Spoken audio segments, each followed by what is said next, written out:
Inga Beale es una empresaria británica con más de 30 años de experiencia en servicios financieros globales.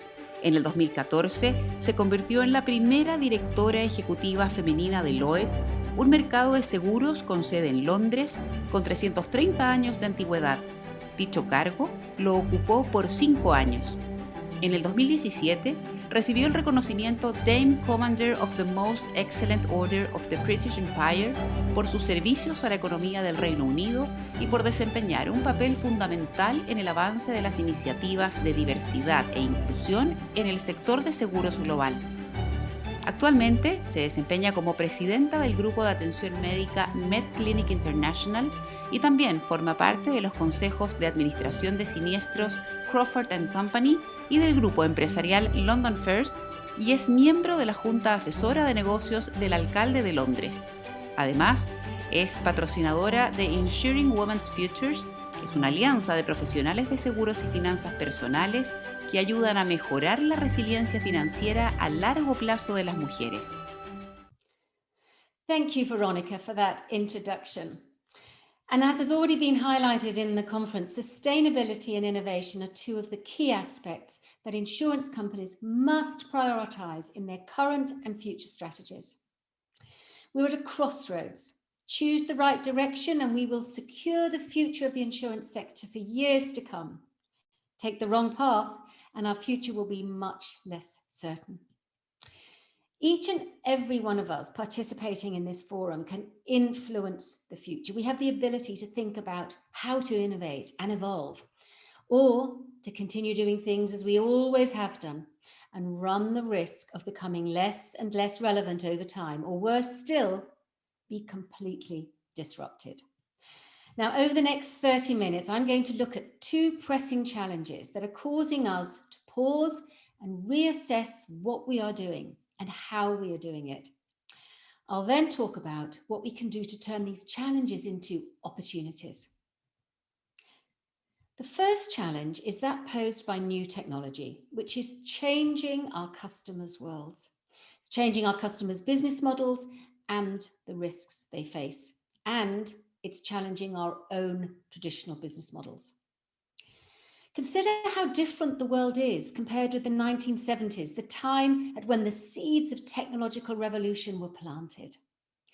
Augmented reality, cognitive computing, driverless cars, military robots, tablet computers, and video calls, these existed only in classic cult films like 2001: A Space Odyssey, Star Trek, which is what I watched, and Back to the Future.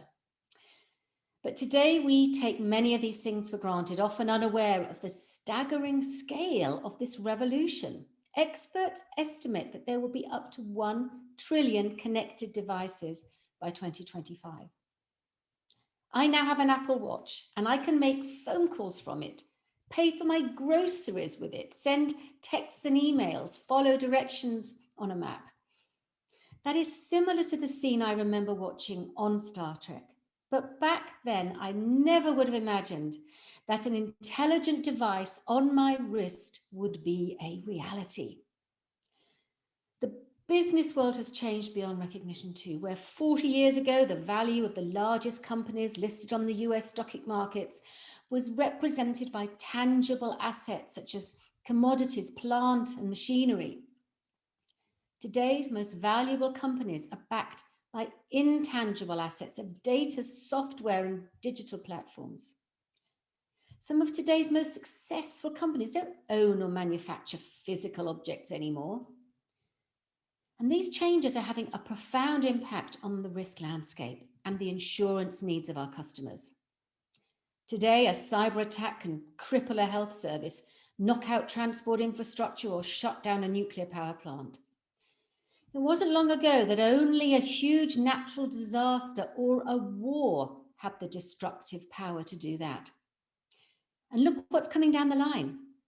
Over the next century, we could see the colonization of Mars. We could see commercial space flights, flying autonomous cars, mechanical body parts, printed food, robotic carers for the elderly, and perhaps underwater cities. We might even see life extended to the point of immortality if a group of Silicon Valley billionaires' investments pay off.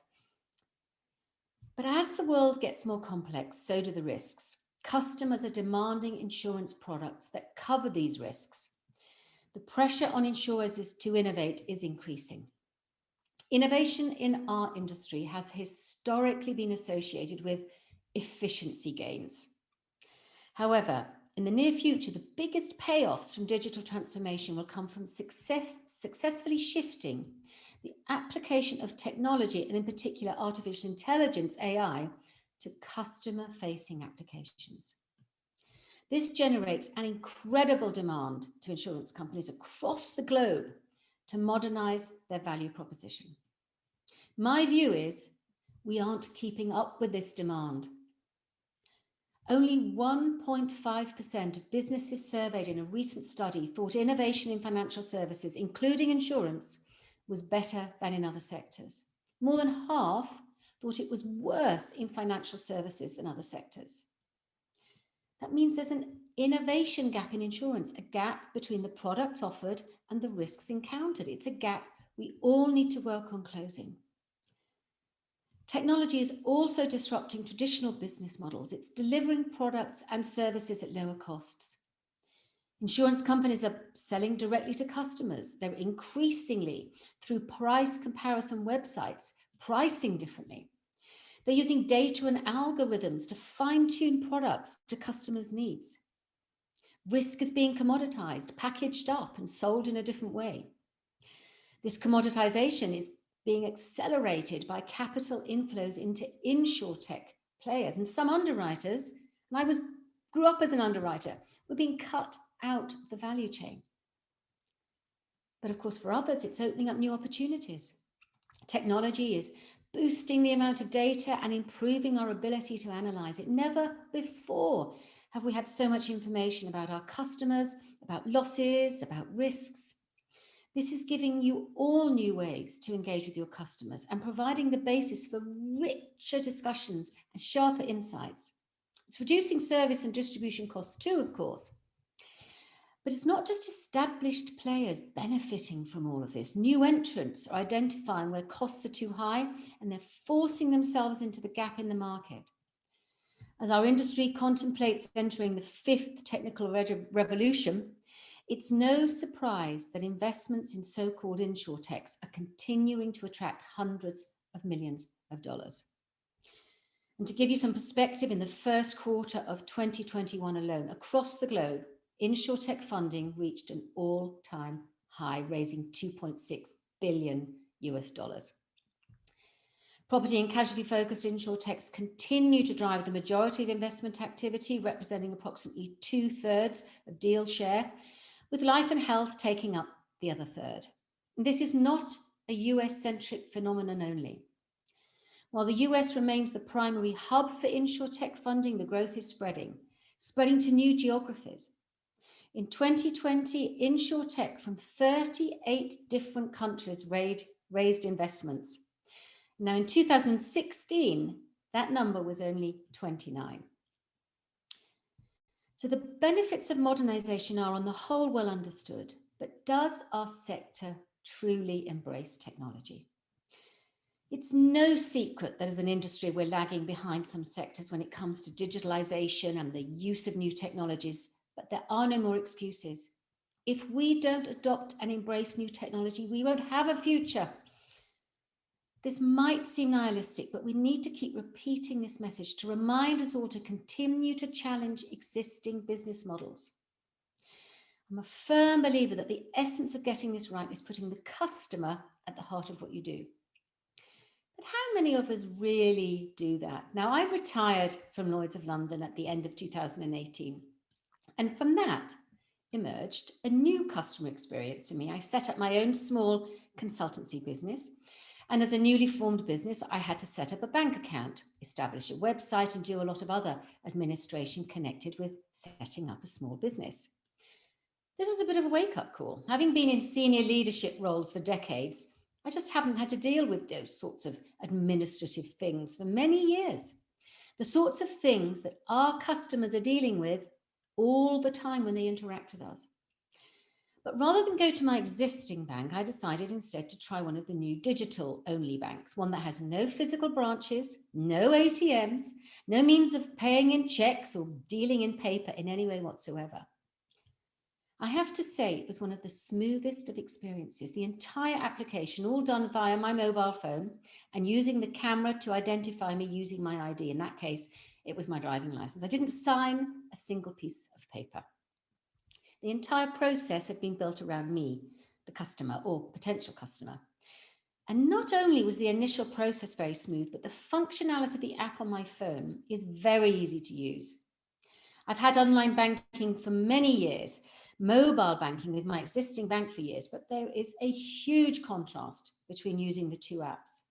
The new startup digital bank has a fresh approach to what you're seeing and how you use the app. My other bank has converted the traditional way of using banking into a mobile app, a very different experience. So challenging our own existing business models to ensure that the customer really is at the heart of what we're doing can be a very difficult thing to do, particularly when many of our organizations have been around for a while and some for centuries. It's so much easier to start from scratch for a player. No legacy systems to worry about, no ingrained behaviors to try to change. When I started at Lloyd's, the biggest challenge I took on was to modernize the market, to move from paper-based processing to a digitalized world. Interestingly, it wasn't the technology itself that was the big hurdle. It was the resistance of the people. I was threatening the very core of how they worked. I was wanting to change the way they behaved at work. And talking about behaviors brings me on to the second big challenge I want to mention today. That goes hand in hand when introducing technology to the way you work is the competition for talent. Modern, dynamic, tech-driven systems and processes are great, but not if you don't have the right people. There's a danger that we won't have enough good people with the appropriate skills to help us transform in the way we need to in order to thrive. Many statistics in markets around the world show that we have an aging working population in the world of insurance. There will be many positions opening up in the industry in the future for young people starting out and for experienced professionals, but do they want to join? Millennials and the next generation of talent expect to work in modern, dynamic environments with good perks. And these might well be different to the ones that we, some of us, have traditionally wanted. They want the right work-life balance. They want to work for companies with a real purpose at their core. They want to work for companies that are doing the right thing for the environment, that are doing the right thing for society at large. Moreover, they expect to progress quickly and fairly using their qualifications and the skills. And that's not the insurance world that many of us recognize today. The technology we use barely matches what we use at home. We're still using telemarketing and direct mailing, which is often alien to the young generation. Insurance products are sold using long, inefficient processes. Now, the other part about talent that we aren't thinking about enough is related to how roles might change over the next decade and what skills we'll need. Are we hiring the right people today for the insurance profession of tomorrow? Are the apprenticeships and training courses we have in place teaching the sorts of skills we're going to need in the future? To do that effectively means making predictions about the changes to our profession over the next decade or more. With technology changing so fast, that's not easy, but developments like AI, robots, advanced data analytics, they're likely to automate some parts of our jobs or entire professions in some cases. Now, on the plus side, automation and AI could allow us to ditch the boring, repetitive parts of the jobs and concentrate on the value-add services we offer. But that won't happen if employees don't have the right skills to do so. So we need to make sure we do that we re-skill. As a whole sector, I worry that we're not reacting quickly enough to these challenges of technology and talent. This is a worry because they're linked to declining performance. If we do nothing, the decline will continue. If we take action, we'll be in a great position to compete for new business. So, what do we need to do? What actions do we need to take? Now, in my view, there are 4 of them, and I want to look at today. Adopt new technology, adapt new business models, close the innovation gap, and attract and retain new talent. Now, the first is new technology, and I'm going to use Lloyd's as an example here. Before I go into the modernization of Lloyd's, I need to explain just a little about how it works, because it is a little bit different. It's a market. And I've never worked in an organization with so many stakeholders to bring along with you. There are the distinct stakeholder groups that are part of the Lloyd's fabric, the employee group of the central corporation, about 1,000. Then there's the hundreds of individual businesses and broking firms, some small entrepreneurs and some who are part of the mega global insurance companies who are trading with each other in the market. And then you have the actual customers, who range from big businesses like a BP to insurance companies to pop stars and footballers who may insure their voices or their precious legs with Lloyd's. And all of this was being traded and contracted on paper, and it meant it was incredibly inefficient. And there was multiple upon multiple of rekeying data due to the nature of the syndication of the risks. So the big ask was to introduce technology to replace the paper, but to keep the essence of the market alive, to keep that face-to-face trading environment alive. And that could be up to 8,000 people every day meeting in the Lloyd's building in London face to face. So the idea was to digitize, actually it was beyond Lloyd's, it was really the London and Lloyd's insurance market to make it easier for customers to do business. So now brokers can place risks electronically. They can submit premium and claims payments electronically. Data was standardized, so now it's consistent. There's less time rekeying, reducing human error. There's systems talking easily to each other all over the place. Now, when I read these words, I thought, wow, doesn't that sound great? These changes are a no-brainer. Wouldn't everyone want that? But that wasn't the reality. In fact, it was a real struggle at times to get the market to use the new technology. And understanding how difficult it is to shift behaviors, we had to be very creative in how to bring people along. So some of this was about introducing financial incentives or penalties just to encourage some adoption. But technology can also greatly support the role of our industry towards the reduction of the protection gap. And that was a great business opportunity for some people. So they saw it as something to tackle the emerging risks. Now, many developing economies depend on improving the productivity and resilience of sectors such as agriculture and tourism, vulnerable to climate hazards such as cyclones, heat waves, droughts, and flooding. And with economic losses from catastrophes growing faster than insured losses, adapting individuals and economies to climate-related impacts has become a major societal priority, outranking other risks, including aging populations, terrorist attacks, and social unrest. And this is where new insurance products designed to create, say, disaster risk financing mechanisms where no other risk transfer tool is available are increasingly being seen as part of the solution to closing the protection gap. Now, many of these products are parametric insurance contracts based on objective and transparent indices, which could not have been made available without technological developments. So yes, one key action we can take is to adopt new technology, but in fact, it's much more than that. If we really want to transform our sector, we need to change the way we think about new technology, how we embrace it. It's not a discretionary cost, it's not a cost-saving investment. It's an absolutely essential investment. We need to think about new models. We've seen in some markets how the motor and home insurance broker has fundamentally died. Today, new entrants to the personal line space are those offering everything online. This has a dramatic impact on costs and pricing and competitiveness. It's therefore essential to reconsider your business model, keeping an eye on not just the short to medium term, but also on the more distant horizon. If we're to thrive in the future, we need to make deeper changes to our business models. We need revolution, not evolution. To really prepare for the future, insurers should start thinking in terms of platforms and ecosystems, because outside our sector, this is the way business is heading.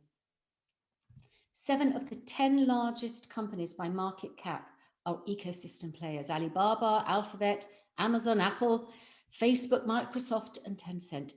ecosystems will increasingly influence the global economy, accounting for 30% of global revenues by 2025. That's $60 trillion. So ecosystems are attractive business models. They're gateways to multiple services. Apple provides music, offers films, monitors your health, does contactless payment, and supplies hardware like phones and watches through which you can access all these services. They reduce costs and are convenient for the customer. They built things around their customers. They harness network effects, meaning they use aggregated data to improve services and to drive behaviors. Could or should insurers adapt this model? Well, some of them already are. We're probably all familiar with Chinese insurer Ping An, who started out as an insurer and now offers healthcare consultations, auto sales, real estate listings, banking services. And they've got more than 350 million online customers. And all of this generates customer traffic for Ping An's core insurance services and have helped it become one of the world's most valuable insurance brands. So whether you're in life or P&C, insurers need to reinvent our capabilities. We need to develop innovative products and personalizing the customer experience to the levels which we as individual consumers have got so used to in this digital age. Now, on the life side, the insurance industry has been historically focused on assessing the risk and then servicing sort of within predefined service level agreements. It's not so far-fetched anymore to predict a future where information is collected from external sources to proactively assess risk and provide personalized wellness products and care suggestions before the client even knows they need it.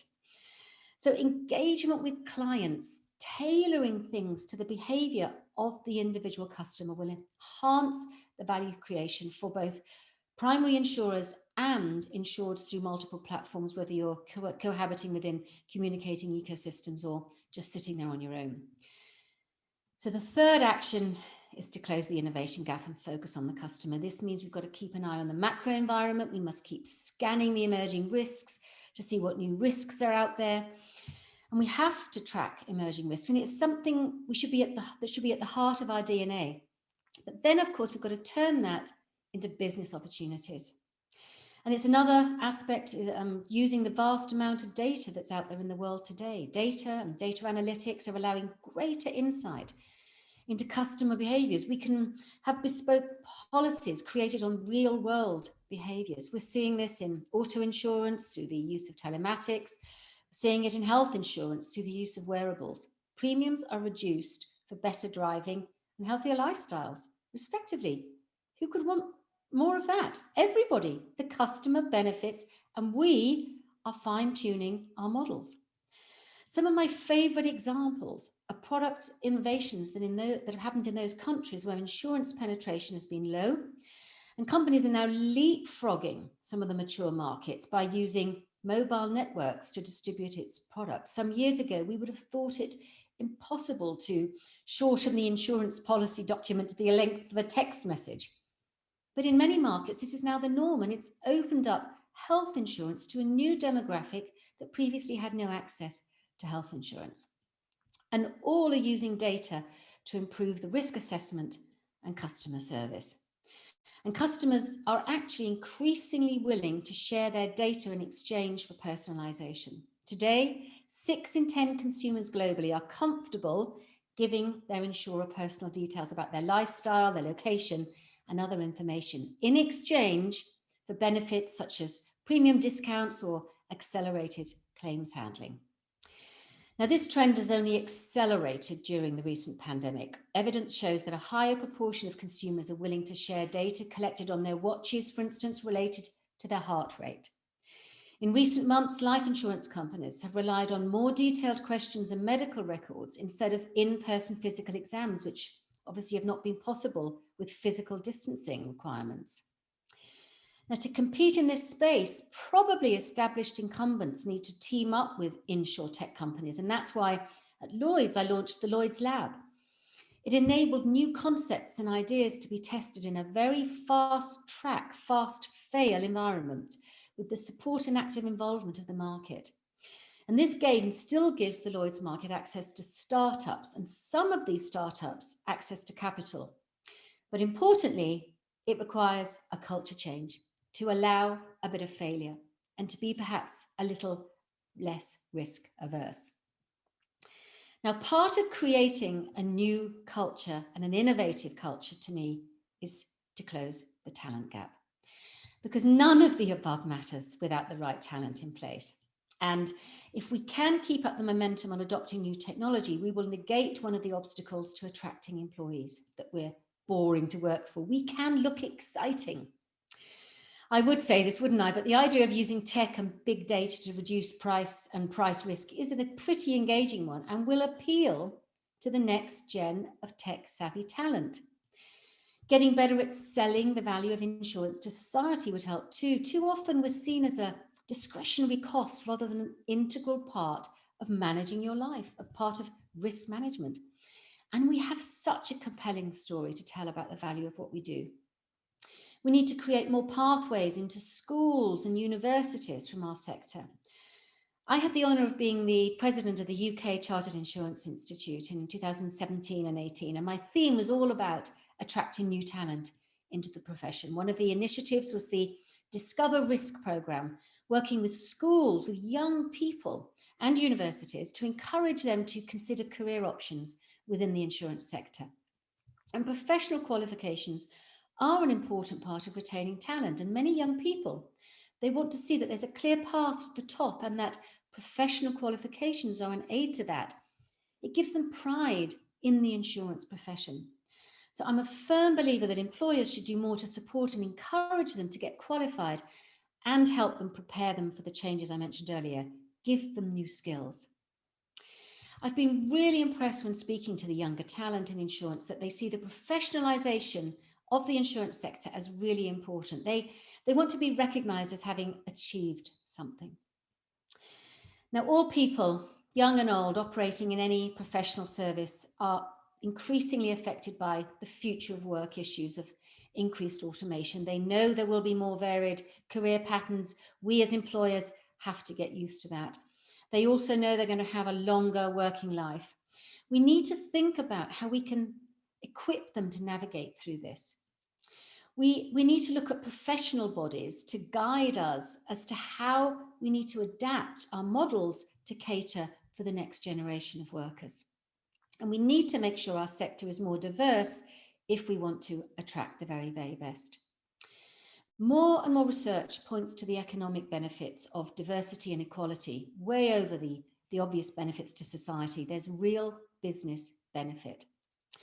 Among many other reports in this space, a recent McKinsey study provides evidence that gender-balanced organizations are 21% more likely to have above average profitability than companies that are less diverse. But it's not just about gender diversity. Insurance needs new talent from around the world, regardless of age, color, creed, culture, and social background. And this could be a great time to opportunistically acquire digital talent.